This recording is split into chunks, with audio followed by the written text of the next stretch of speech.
संगी हो मोर चैनल ला सब्सक्राइब करके लाइक और फॉलो कर दो ताकि नोटिफिकेशन आप मोला जल्दी से जल्दी मिले।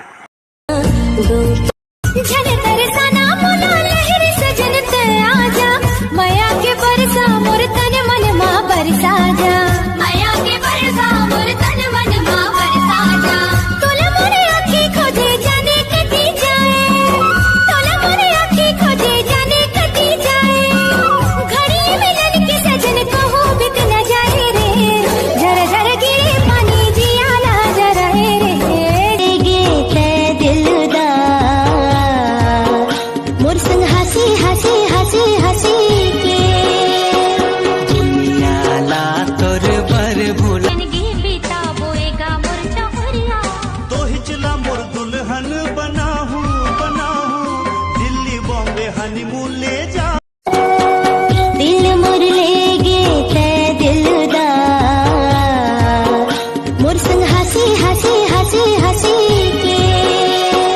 दुनिया ला तोर बर भूला दो काबर रे साई मयारू ढोलेना कैसे मनावो रे दुलारू माँ भवानी दाई पग पग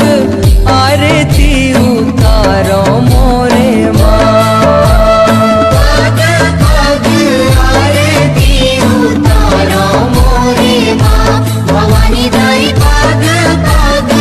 आरती उतारो मोरे माँ। लाले लाले तोर माँ के बिंदिया लाले लाले तोर माँ के बिंदिया लाले मांग के सिंदूर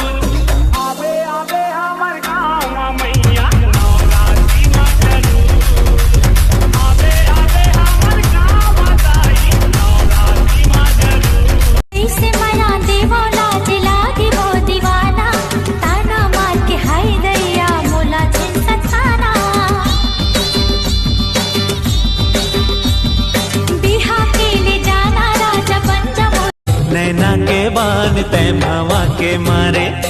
जिया धड़े कथे रे माया छले कथे ना जिया धड़े कथे रे माया छले कथे ना हिया तरस थे कत्ते डर के ना तला मानथस रे मेहा